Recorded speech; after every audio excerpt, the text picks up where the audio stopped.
As pessoas mais ricas que eu conheço não ostentam. E os mais arrogantes costumam ser os mais pobres de espírito. Você já parou para pensar que o luxo tem um preço, mas a dignidade não tem?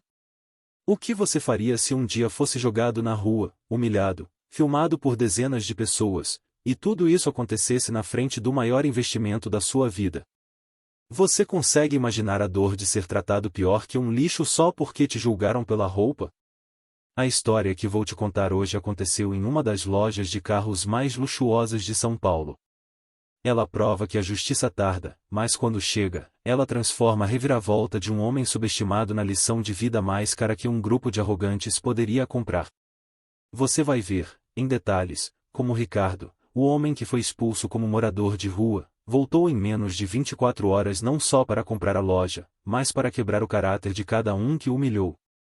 E acredite, na cena da vingança dele foi muito menos impactante do que a forma como ele honrou a única pessoa que demonstrou humanidade. Fica até o final, porque o final dessa história vai virar a sua cabeça. A arrogância tem um cheiro insuportável, mas muita gente só consegue senti-lo quando não está exalando ele próprio. E é exatamente essa história de hoje. O sol forte de São Paulo refletia na fachada envidraçada de uma concessionária de carros importados. Era um templo de ostentação, onde o som das risadas de clientes e o tilintar das taças de champanhe eram abafados, de repente, por um grito seco e cortante. "Sai daqui, seu mendigo fedorento!" A voz era de Dr. César, o gerente de vendas. Aquele tipo de homem que usava o nome do cargo como um título de nobreza, sempre falando alto no celular, tratando uma nobrista com a mesma arrogância que trataria uma idosa. Ele avançou, furioso, em direção à porta de vidro, onde estava parado um homem de roupas gastas e sandálias. Esse homem era Ricardo. Para todos, ele era apenas um estorvo, um trapo ousando encostar em um carro de luxo. Mas o que ninguém ali, sequer desconfiava, é que o mendigo à porta era, na verdade, um bilionário disfarçado que havia ido até ali com um propósito muito claro: colocar à prova o caráter das pessoas. Ricardo apenas respirou fundo, tentando manter a calma. Ele não estava ali por dinheiro, mas por uma busca profunda e pessoal. Por isso, tentou explicar, de forma educada: "Eu só queria olhar." Foi em vão. Dr. César o empurrou, no peito, com tamanha violência que o homem cambaleou. "Olhar o quê? Você acha que pode chegar perto de uma máquina dessas? Nem em sonho." O coro de risadas explodiu. Clientes filmavam com seus celulares, tratando a humilhação de alguém como entretenimento. Era a face mais cruel e digitalizada da arrogância. Enquanto isso, de um canto da loja, a única pessoa que se encolhia de vergonha era Isabela, a funcionária nova. Ela tentava esconder os punhos cerrados, com o coração acelerado. Ela sussurrou para si mesma, sentindo nó na garganta: "E isso não está certo. Ninguém merece passar por isso." O medo de perder o emprego a calava, mas seus olhos marejados denunciavam que ela era a única ali que ainda enxergava um ser humano. Dr. César, satisfeito com o show, abriu os braços para a plateia de cúmplices: "Aqui só entra quem tem dinheiro de verdade, quem tem o que mostrar. Não vou permitir que um miserável encoste nesses carros." Nesse instante, um cliente arrogante de terno cinza chamado Rogério atirou uma moeda no chão, perto dos pés de Ricardo: "Olha aí, pega que é mais do que você vale." O silêncio de Ricardo se tornou algo maior. Ele absorvia cada palavra, cada desprezo. Fechou os olhos, respirou fundo e murmurou baixinho, quase inaudível, mas com uma força que ninguém ali pôde medir: "Vocês não têm ideia do que estão fazendo."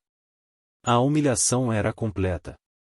Dr. César o empurrou mais uma vez, em direção à calçada.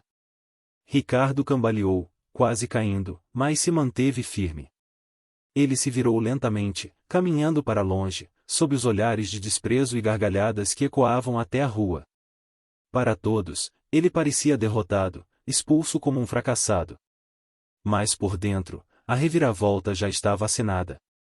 Ele sabia que a humilhação não passava de um teste e a justiça dele viria, e viria de uma forma que ninguém conseguiria imaginar. Mas o que ninguém esperava era que o único olhar que Ricardo levou consigo era o de Isabela. Um olhar de humanidade em meio ao lixo de palavras. E essa conexão silenciosa, aparentemente pequena, seria a fagulha que acenderia o incêndio da justiça. Porque o bilionário tinha um plano, e esse plano envolvia voltar ao inferno, mas ele precisava de um anjo. Ricardo se afastava lentamente, sentindo o peso da humilhação pesar no ar, mas a determinação era maior que a dor. Ele sabia que aqueles risos eram a prova de que seu teste de caráter havia funcionado. Os que falharam seriam cobrados, e a justiça viria. Para a multidão de arrogantes dentro da loja, a vida voltou ao normal. Dr. César estava radiante, como se tivesse prestado um favor aos clientes. Eles brindavam, rindo da lembrança do parasita expulso. Essa indiferença fria, essa covardia em aceitar a injustiça sem reação, era o que cortava mais fundo do que qualquer empurrão. A humanidade parecia ter sido desligada. Mas, de repente, ele ouviu uma voz suave atrás de si, espere. Ao se virar, era Isabela, ofegante, com o rosto vermelho de indignação e um copo d'água nas mãos. Ela tinha quebrado a regra não escrita do medo, o pacto de silêncio que controlava a loja. Desculpe por tudo o que aconteceu lá dentro. Isso não é justo, disse ela, estendendo o copo. Aquele gesto simples, um copo de água, valia mais do que todos os carros de luxo na vitrine. Ricardo aceitou a água, olhou fundo nos olhos dela e respondeu: você foi a única que não perdeu a humanidade aqui dentro. Lembre-se disso. Ele falava com uma firmeza que não combinava em nada com suas roupas rasgadas. A sós, Isabela se explicou: eu queria ter feito mais, mas se eu falasse, eles me mandariam embora. Eu ainda estou no período de experiência, mas não podia ficar sem fazer nada. Ricardo tocou o ombro dela, o gesto de um líder, não de um mendigo, e não se culpe. Às vezes, um gesto de coragem não é gritar mais alto que os outros, mas não deixar que o coração endureça como o deles. A lição que ele dava valia milhões. Isabela arriscou: quem é você de verdade? Ricardo sorriu levemente, enigmático: um dia você vai descobrir. Enquanto isso, de volta à loja, a arrogância só aumentava. Rogério, o cliente que jogou a moeda, zombava: e aposto que esse mendigo está lá fora implorando por comida. Gente assim nasceu para servir, nunca vai passar disso. A crueldade dele se alimentava do vazio, e a indiferença era a regra. Lá fora, Isabela sentia que tinha acabado de plantar uma semente que floresceria no momento certo. Ela olhou para Ricardo e fez um pedido: volta amanhã. Eu sei que algo vai acontecer e eu quero estar do seu lado. O olhar de Ricardo se tornou sério, o de um empresário com um plano infalível. Eu voltarei, mas não como você imagina. A reviravolta já estava em curso. A dignidade, que havia sido esmagada, se erguia silenciosa, e a fagulha de humanidade de Isabela havia lhe garantido uma proteção que ela só entenderia mais tarde. O que os arrogantes chamavam de ordem era, na verdade, a fundação podre onde a justiça iria explodir. Ricardo se afastou com a certeza de que a contagem regressiva havia começado. E na mente de todos, a sua frase ecoava como um fantasma invisível: vocês não têm ideia do que estão fazendo. Horas depois da humilhação, a loja de luxo em São Paulo ainda pulsava com o ritmo da ostentação. Dr. César tentava apagar o episódio constrangedor da mente dos vendedores. Foi quando o telefone da recepção tocou: um comprador misterioso queria fechar negócio e levar 3 carros de luxo à vista. A notícia se espalhou como fogo: é hoje que vamos bater o recorde de vendas.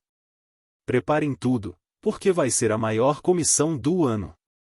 Dr. César e Rogério, o cliente arrogante, riam da lembrança do mendigo, garantindo que o novo comprador era cliente de verdade, não aquele trapo que você chutou daqui. Eles alinharam as Ferraris e Lamborghinis, esperando por um rei. O barulho de um motor poderoso se aproximou da entrada. O som era grave, um ronco que silenciou os risos e o tilintar das taças de champanhe, chamando a atenção de todos. Uma Ferrari vermelha de última geração parou com imponência diante da loja.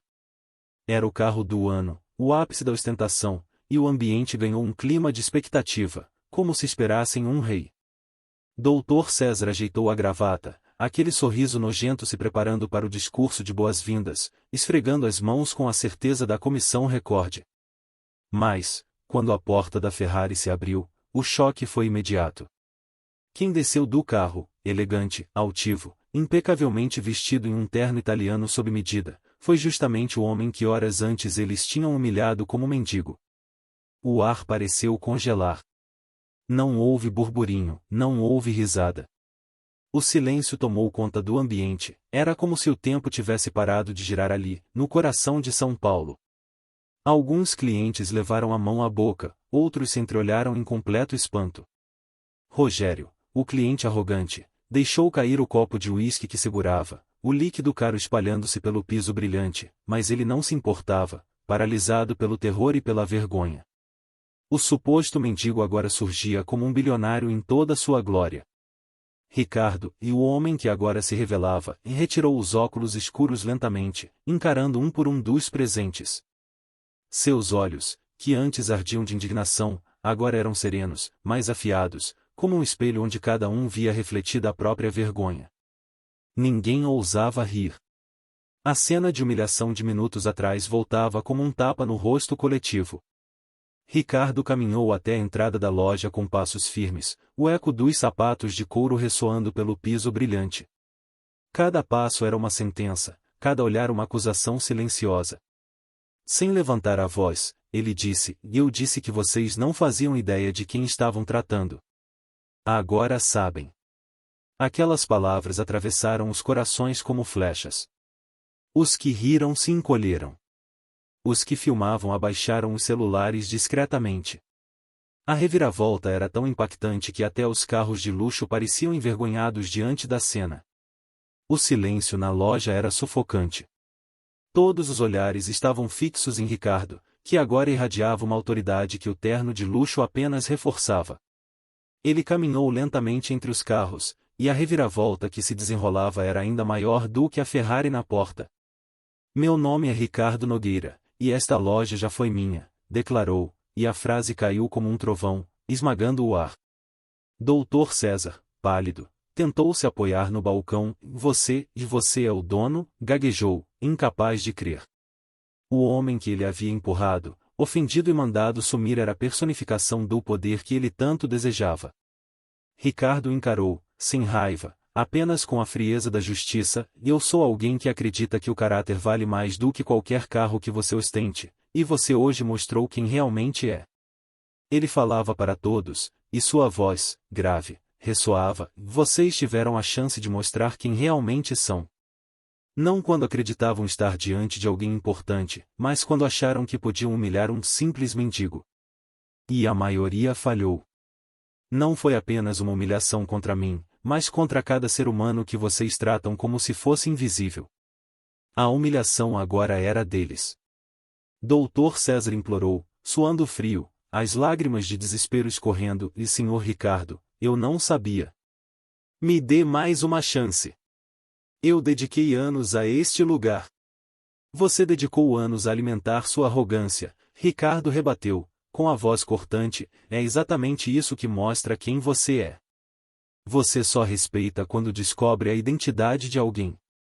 O verdadeiro caráter se revela quando você acredita que ninguém está olhando. A sentença veio a seguir, sua época nesta loja acabou. Você será desligado imediatamente. O gerente desmoronou, caindo de joelhos no chão de mármore, sentindo o peso da sua arrogância esmagá-lo. Ricardo não ignorou Rogério, e você, que zombou da dor de alguém e atirou uma moeda, saiba que isso também tem um preço. A dor nunca é brincadeira. Você transformou dignidade em espetáculo e isso não ficará impune. Rogério baixou a cabeça, derrotado. Em seguida, Ricardo chamou Isabela, que se aproximou hesitante, sentindo-se a única ilha de humanidade naquele mar de vergonha. Ele sorriu, um sorriso genuíno, e disse, você foi a única que me enxergou além da aparência, a única que não perdeu a humanidade. Pessoas como você são raras e merecem crescer. A lição de vida estava gravada em cada olhar. Ricardo já havia demitido o gerente, mas a justiça dele não era apenas punição, era exaltação da dignidade. A reviravolta precisava ir além. A reestruturação desta loja não é apenas sobre demitir quem falhou, mas sobre promover quem merece, declarou Ricardo.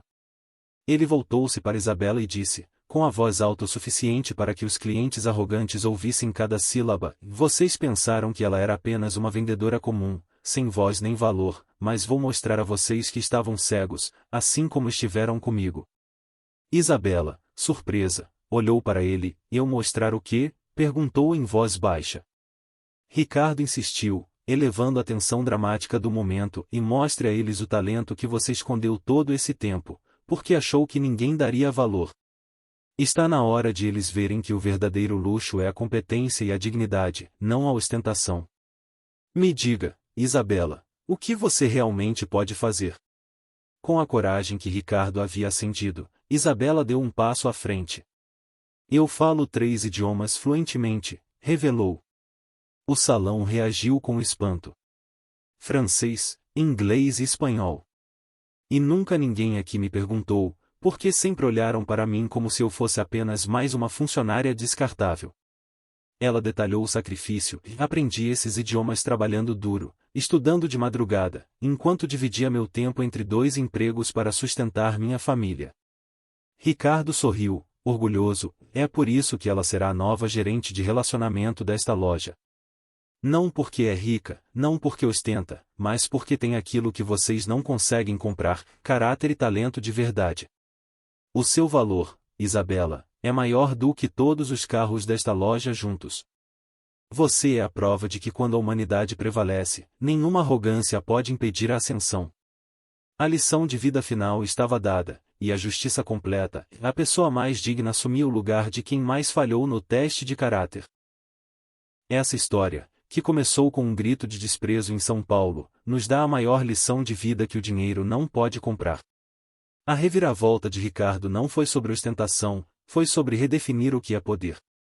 O verdadeiro luxo não está nos carros, mas na humanidade que Isabela demonstrou ao oferecer um copo d'água. Ela foi a única que manteve a dignidade quando todos os outros a trocaram pelo status e pela arrogância. Eu, como seu narrador, te digo: e a vida é um teste de caráter diário, e ele se revela não quando o chefe está olhando, mas quando você cruza com o invisível, com o subestimado. Doutor César e Rogério perderam tudo porque só respeitavam o que viam. Isabela ganhou tudo porque enxergou a alma antes da roupa. Lembre-se, quem humilha será humilhado, e quem honra será exaltado. E agora, a pergunta que realmente importa e que pode mudar o seu destino: quantas vezes você, sem perceber, tratou alguém como um mendigo fedorento na sua vida? Em quem você precisa enxergar a humanidade hoje? Comenta aqui embaixo. Qual foi o detalhe da reviravolta de Ricardo que mais te marcou? Se essa lição de vida te tocou e te fez refletir sobre seu próprio caráter, não deixe isso morrer aqui. Se inscreva no canal Histórias de Redenção, ative o sininho para não perder nenhuma história poderosa, e compartilhe este vídeo com quem precisa ouvir essa mensagem de justiça. Muito obrigado por nos acompanhar até o fim.